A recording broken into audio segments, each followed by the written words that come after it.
Welcome to my channel. I am Simran Saring. तो भाई 30 दिन बिल्कुल पास में आ गए हैं। अब ये लास्ट 30 डेज डिसाइड करने वाली है तुम्हारी बोर्ड एग्जाम्स की प्रिपरेशन कैसी हुई है।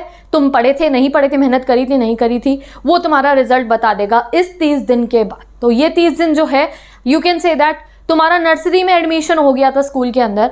अब ये जो 30 दिन है तुम्हारी जो सारी की सारी पोटेंशियल है वो डिसाइड करने वाले हैं ये 30 days in front of your parents, in front of society, in front of your school and for your self also. तुम्हारे को खुद को भी दिखाई देगा 10th की जब मार्कशीट आएगी, 12th की जब मार्कशीट आएगी कि तुम असलियत में हो कौन, that you can do something in your life. तो वही डिस्कशन करते हैं। There might be some people जो ये सोचेंगे कि आखिरी के 1 महीने में 90% कैसे लेकर आ सकता है कोई बच्चा जो नहीं पढ़ा या जो रिविजन कर रहा था या जो सब कुछ पढ़ चुका है। देखो, time doesn't matter here, matter करती है कि अंदर से तुम्हारे को ये वी शुड थिंक बिग। अगर लेट स्टार्ट करता है 70 पे पढ़े हो, विजन बना रखा है ना 70 लाने हैं, तो उस विजन को थोड़ा हाई कर लो, थोड़ी सी मेहनत और करोगे, जो ये तरीका जहाँ मैं बताऊंगी 70 से 80 पे पहुँच जाओगे। और जब 15 दिन में 80 पे पहुँच जाओगे तो 80 से 90 पे बहुत आराम से पहुँच जाओगे। अगर कोई सोच रहा था या ज़्यादा मेहनत नहीं करी है, ज़्यादा पढ़ाई शुरू में नहीं करी है, खाली 80 आ सकते हैं, तो अगर ये लास्ट 30 डेज़ के अंदर प्रिपरेशन को इस मोड में कर लिया तो 80 के 90 भी आएंगे। तो एक मन में तुम्हारे होना चाहिए कि हाँ मेरे को ये करना है। अगर खुद से सोच के बैठ जाओगे 70 में खुश हूँ तो ठीक है भैया, वीडियो बंद करो and you can go. But जो चाहता है 90% अबव स्कोर करना, चाहे उसका सिलेबस कंप्लीट हो चुका है, रिवीजन भी कंप्लीट हो जाए, आखिरी मोमेंट पे है, तो तुम्हारे लिए बेस्ट तरीका है स्टार्ट करने का। सबसे पहली चीज़ क्या है, रिलैक्स होकर पढ़ना है। बच्चे ऐसे पैनिक मोड ऑन कर देते हैं, 30 डेज बचे हैं, पढ़ाई नहीं हो पा रही, मन नहीं कर रहा, लर्न नहीं है, परेशान हूँ। No, relax, take a deep breath. हम कर रहे हैं प्रिपरेशन, ठीक है, एंड थिंक बिग। हम अभी भी यही कहेंगे, आखिरी 1 दिन पहले भी हम यही कहेंगे, कोई बात नहीं भाई, मैं 90 पार लेके जाऊंगा। जब बोर्ड एग्जाम देने के लिए एग्जाम हॉल में घुसोगे तो अपने मन में ये फीलिंग लेके कोई बच्चा नहीं घुसेगा कि मुझे नहीं आता है, मेरे 70 आएंगे, मेरे 50 आएंगे।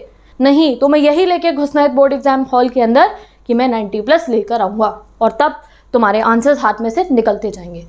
सेकेंड चीज़ is don't waste your time in thinking and just start. आप कहीं पे भी हो, कंप्लीट हो गया सिलेबस, नहीं हुआ है, रिवीजन हो गया, सब कुछ कंप्लीट करके तुम टॉपर बच्चे हो, जस्ट स्टार्ट स्टडिंग। बस टाइम बनाओ अपना और पढ़ने बैठ जाओ। नेक्स्ट थिंग इज अब स्टडी करना क्या है। सबसे इंपॉर्टेंट चीज़ ये है कि अब ये जो लास्ट 30 डेज है इसमें क्या चीज़ है जो सबसे इंपॉर्टेंट है आप लोगों के पढ़ने के लिए। As I have told you, I got 97% in my board exams and उसमें मैंने इन लास्ट 30 डेज में क्या प्लान फॉलो करा था, that I am telling you. और बेसिकली जो सारे topper students, what is a topper? Topper is a student जिसने अपनी हार्डवर्क को एक ऐसे डायरेक्शन में लेके जाता है कि उसे फ्रूटफुल रिजल्ट मिले। कई बच्चे पूरे पूरे साल पढ़ते हैं बट वो ऐसी चीज़ों को पढ़ने में अपना टाइम वेस्ट कर देते हैं जो एग्ज़ाम में आनी ही नहीं है, जिनको एग्ज़ाम में करने का फ़ायदा ही नहीं है। वो वीक टॉपिक्स पे जिनके वेटेज नहीं है उन पे ज़्यादा टाइम लगा देते हैं और जो इंपॉर्टेंट टॉपिक्स होते हैं उन्हें पढ़ते नहीं है। बट वही स्टूडेंट टॉपर जिससे मोस्ट ऑफ द लोग चिढ़ते हैं और हम वो बनना भी चाहते हैं, वो लोग क्या करते हैं टॉपर स्टूडेंट्स, वो अपना जो हार्डवर्क है उसको सही डायरेक्शन में करते हैं। जब लर्निंग का टाइम था तो लर्निंग करी, जब चैप्टर रीडिंग का टाइम था तो चैप्टर रीडिंग करी, जब नोट्स बनाने का टाइम था तो नोट्स बनाए। और अभी आखिरी 30 दिन में क्या टाइम है? आखिरी 30 दिन का टाइम है सैम्पल पेपर और लास्ट ईयर पेपर का। अब कोई बहुत बड़ी चीज़ नहीं है इनको डाउनलोड करना, खरीदना है खरीद लो, नहीं खरीदना, पैसे खर्च नहीं करने हैं, कोई बात नहीं, बिना करे भी काम हो जाता है। डाउनलोड करो, इंटरनेट है, फ़ोन चलाते हो, इंटरनेट में गूगल क्रोम है, कोई भी ब्राउज़र है, सर्च करो last 5 year papers, sample paper, CBSE board, class 10th, class 12th आ जाएगा। स्क्रॉल कर करके देखना, डाउनलोड करना, प्रिंट आउट निकलवा लेना। ज़्यादा से ज़्यादा 40-50 रुपीज़ में तुम्हारा काम हो जाएगा।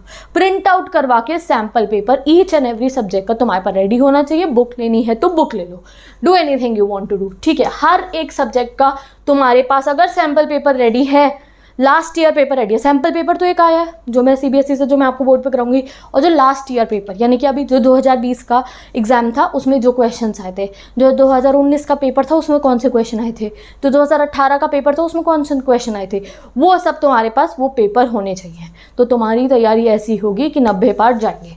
नेक्स्ट थिंग इज, अभी मैं आपको सारे सब्जेक्ट्स का बता रही हूँ, हर एक सब्जेक्ट में क्या क्या करना है। वीडियो बहुत छोटी होगी, खत्म हो जाएगी। और फिर ये भी बताऊंगी जो एक सबसे बड़ी प्रॉब्लम होती है ना, दीदी स्टार्टिंग के 2 दिन ना वीडियो देख के बड़े मोटिवेटेड थे, बहुत मजे में पढ़ाई करी, और फिर 2 दिन में मोटिवेशन बिल्कुल खत्म हो गया, मैं बिल्कुल भी नहीं पढ़ पाया। तो उसका एक सीधा साधा सॉल्यूशन है जो तुम्हें मिल जाएगा। ध्यान में रखना, ये कंसिस्टेंटली होना चाहिए। ऐसा मत करना कि एक दिन तुम 6 घंटे पढ़े, एक दिन तुम 12 घंटे पढ़े और अगले दिन तुम इतने ज़्यादा थकान हो गई, तुम्हें इतने ज़्यादा वीक तुम हो गए कि अगले दिन तुम पढ़े ही नहीं।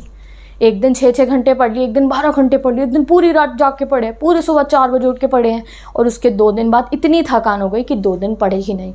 So this is a blunder mistake जो most of the student panic होकर लास्ट 30 डेज में करते हैं। तो एक फिक्स टाइम पीरियड निकालो अपना कि अगर आप 8 आवर्स पढ़ रहे हो तो रोज़ 8 आवर्स पढ़ना है। 10 आवर्स अगर बॉडी सपोर्ट कर रही है तो 10 आवर्स करना है और अगर 10 घंटे पढ़ लिया ना तो हो जाएगा। ठीक है, अगर आप 10 आवर्स पढ़ रहे हो बेसिकली अपनी स्टडीज़ के लिए हो जाएगा। अब बात करते हैं एक बहुत इंपॉर्टेंट चीज़, जो नाइट आउल्स हैं, जो अर्ली राइजर्स हैं, उनको मैं बताना चाह रही हूँ। अपने प्लान को स्ट्रिक्टली फॉलो करो। अगर आप नाइट आउल हो तो आपको आफ्टर डिनर कितने बजे, 9 बजे तक डिनर हो जाना चाहिए। 10 o'clock आपको पढ़ने बैठ जाना है। नाइट आउल डजंट मीन कि आप रात को 1 बजे पढ़ने बैठ रहे हो और 3:30-4 बजे तक पढ़े हो। नो, नाइट आउल मतलब ये नहीं होता है। गो and watch my night owl time table जो मैंने डिस्क्रिप्शन बॉक्स में प्रोवाइड करा है, उसमें आपका स्टडी टाइम शुरू हो रहा है exactly after the dinner 10 PM तक या 9:30 PM तक आपने पढ़ना शुरू कर दिया और रात के 2 बजे तक भी आपको इतना सारा स्टडी टाइम मिल चुका है। कितना सारा मिल गया, काउंट कर लो। 9:30 से 2 बजे तक, रात के 2 बजे भी अगर सो गए, सुबह उठ गए 10 बजे तक या 9 बजे तक, नींद भी पूरी, पढ़ाई भी पूरी। अगर आप अर्ली राइजर हो तो आपको 4 बजे उठो, ठीक है, 3 बजे उठने की ज़रूरत नहीं है। एग्जैक्टली रोज़ 4 बजे तुमने उठना है। 4 से 8 पढ़ लिए, 4 से 8 पढ़ लिया आप लोग, फिर थोड़ी देर रेस्ट करा and then again start your day with a smile and a perfect plan. ठीक है, जो सबसे इंपॉर्टेंट चीज़ है, ये जो हमारे प्यारे प्यारे सब्जेक्ट्स होते हैं, सबसे पहले ले लेते हैं हम इंग्लिश। तो सबसे पहले NCERT आपको खोलनी है एंड अभी भी मैं आपको कह रही हूँ वॉच द वीडियो लेक्चर देखो, अदरवाइज रीड करना चाहो तो आप रीड भी कर सकते हो।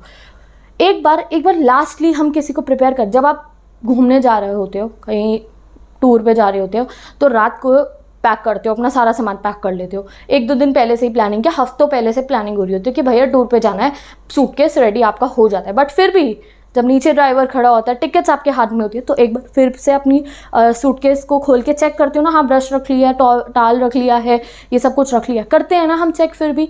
तो यही काम अब तुम लोगों को तैयार करना है। जब तुम फ्लाइट के लिए बिल्कुल अब रेडी हो गए बोर्ड एग्जाम की, तो फिर से जो हमारी कोर है, जो हमारी NCERT बुक है, NCERT बुक रीड कर लेना। अगर बुक रीड करने का टाइम नहीं है तो वीडियोस देख लेना। इंग्लिश के 10th एंड 12th दोनों के सिलेबस की जो वीडियोस है मैंने डिस्क्रिप्शन बॉक्स में पेस्ट कर दी है। सारा सिलेबस मैं पढ़ा चुकी हूँ विद डिटेल एक्सप्लेनेशन। समरी नहीं है, समरी पढ़ने से कुछ नहीं होगा आपको। MCQ 1 mark question with summary कोई भी बच्चा आंसर नहीं कर सकता। तो डिटेल एक्सप्लेनेशन वीडियो को देख लेना, वीडियो नहीं देखनी तो चैप्टर रीड कर लेना, तुम्हारी मर्जी है। उसके बाद आपको क्या करना है, वो जो तुमने लास्ट ईयर के पेपर्स निकाले थे उनको देखना है। लास्ट ईयर के पेपर देख के इंपॉर्टेंट क्वेश्चन मार्क करोगे एंड उनको सॉल्व करोगे। तो जैसे ही आपने चैप्टर की वीडियो देखी, इंपॉर्टेंट क्वेश्चन रिवाइज करें एंड लास्ट ईयर के पेपर को सॉल्व करने में लगना। आपका लिटरेचर के लिए इतना पोर्शन बहुत है। D सेक्शन में गए, उसके 5 क्वेश्चन बार बार रिपीट होते हैं क्वेश्चंस, उनको कर लिया, डन, यू फुली प्रिपेयर्ड। और इंपॉर्टेंट क्वेश्चंस के लिए revision batch playlist description box में गिवन है, वहाँ से जाके आप इंग्लिश के हर एक चैप्टर का रिवीजन कर सकते हो। रिवीजन में important question MCQ on the basis of last year question paper are given. Next आ जाओ अब आप राइटिंग सेक्शन पे। राइटिंग सेक्शन की प्लेलिस्ट गिवन है, analytical paragraph, formal letter, letter to editor, situation weekend और आपका invitation writing, advertisement writing, everything is there. Go and watch. अब आते हैं हम आपके लास्ट ग्रामर सेक्शन पे। ग्रामर के लिए आपको क्या करना है, देखो जो लास्ट 10 ईयर्स तक के पेपर है या 5 ईयर्स तक के भी अगर आपके पास पेपर प्रिंट आउट हैं तो उसमें जो ग्रामर का क्वेश्चन होता है, मॉड्यूल्स का हो गया, आर्टिकल्स का हो गया, उनको आपको सॉल्व करके देखना है। वीडियो देखना कहीं से भी ग्रामर पोर्शन की, what are articles, what are tenses, आप वीडियोस देखो यूट्यूब पे, देयर आर मेनी वीडियोस, और फिर उसको सैम्पल पेपर जो है उसको सॉल्व करके देखो। अगर आप वो क्वेश्चन सॉल्व कर पा रहे हो तो एग्जाम में भी आपकी ग्रामर पोर्शन पूरी सॉल्व हो जाएगी। ग्रामर करने का यही तरीका है, एक बार आप वीडियो देखो, अपने कॉन्सेप्ट क्लियर करो और जो 5 साल के पेपर डाउनलोड कर लो और एक सैम्पल पेपर। हर एक पोर्शन का तुमने 6-6 क्वेश्चन कर लिए तो यू आर फुली प्रिपेयर्ड। एक दिन बना लेना कि आज मैं ग्रामर करूँगा, सारी ग्रामर की एक्सरसाइज देखी, लास्ट ईयर क्वेश्चन पेपर के क्वेश्चन करे, एंड देन हमारी मातृभाषा हिंदी के लिए कुछ नहीं करना है, NCERT खोल के पूरे चैप्टर को रीड कर लेना, लाइन बाय लाइन स्केल रख के, हाइलाइटर रख के रीड कर लेना है। इससे क्या होगा, 1 मार्क क्वेश्चन प्रिपेयर हो जाएंगे, ट्रू फॉल्स प्रिपेयर हो जाएंगे, fill in the blanks prepare हो जाएंगे। बुक खोलने की ज़रूरत तो तुम्हें पड़ी है, बट बुक खोलने की ज़रूरत पड़ने से तुम्हें 1 मार्क MCQ के अंदर अपना टाइम वेस्ट नहीं करना पड़ेगा। ठीक है, अब 1 मार्क MCQ हो गए, उसके बाद आप लास्ट ईयर पेपर लोगे और लास्ट ईयर पेपर में से जो लॉन्ग आंसर है उनको देखना।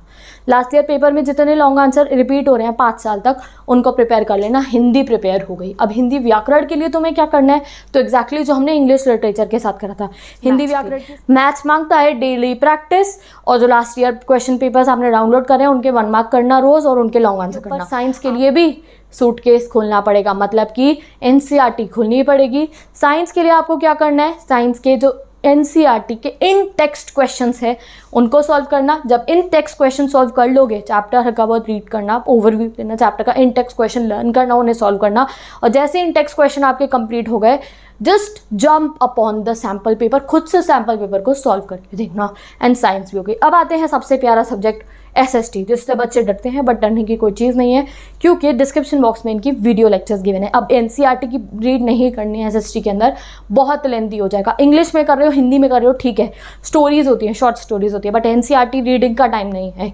तो अभी सूटकेस यानी एनसीईआरटी को बंद रखना है और अपना मोबाइल उठाना है। जैसे मोबाइल का चार्जर देखते हैं ना, है चार्जिंग है या नहीं है, टूर पे जाने से पहले, तो एग्जैक्टली यही, कहीं रास्ते में गाने सुन सके तो यही करना है, मोबाइल उठाना है, ईयरफोन्स उठाने हैं, वीडियो देखनी है एसएसटी की। एसएसटी के सारे चैप्टर क्लास 10 स्टूडेंट्स मैंने पढ़ा दिए, दोबारा पढ़ा दिया अपने न्यू डिजिटल बोर्ड के ऊपर, with important question and a very clear detailed lecture. Last year question papers में से आपको लॉन्ग आंसर्स फाइनलाइज करने, शॉर्ट आंसर, और तुम्हें फाइनलाइज करने की भी कोई ज़रूरत नहीं है, क्योंकि डिस्क्रिप्शन बॉक्स में मैंने एसएसटी का रिविजन बैच डाल दिया है। उसमें जो मैंने क्वेश्चन बताए हैं आपको करने को, वो लास्ट ईयर के पेपर में से ही है। आपने वीडियो देखी, लास्ट ईयर क्वेश्चन करे, फिर क्या उठाओगे, सैम्पल पेपर उठाओगे, A4 साइज की शीट लाओगे और खुद से एक पेपर सॉल्व करोगे। सब्जेक्ट्स होते हैं जैसे BST हो गया, पॉलिटिकल हो गया, हिस्ट्री हो गया, geography, Indian economics, sociology, psychology.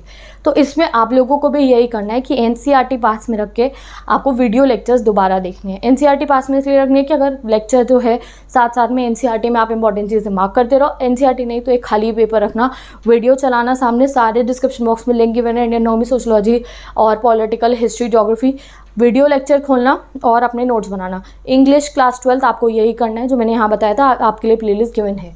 तो आपने वीडियो लेक्चर खोले, इंपॉर्टेंट नोट्स बनाए, फिर क्या करना है, अपना लास्ट ईयर इंपॉर्टेंट क्वेश्चंस देखने हैं।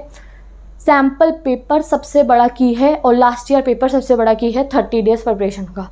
30 डेज़ के लिए सारे के सारे पेपर्स निकाल के लाओ, उनको इंपॉर्टेंट क्वेश्चन उनके मार्क करो और उनको प्रैक्टिस करो, एंड लास्ट में एक सैम्पल पेपर दोगे and you will be fully prepared. Motivation जो बात हुई थी कि तुम लोग कहते हो 2-3 दिन पढ़ते मोटिवेशन कम हो जाती है, तो YouTube से ये वीडियो जाने नहीं वाली है।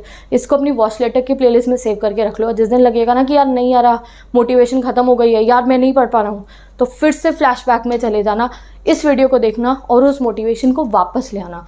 तो thank you so much for watching this video. Best of luck.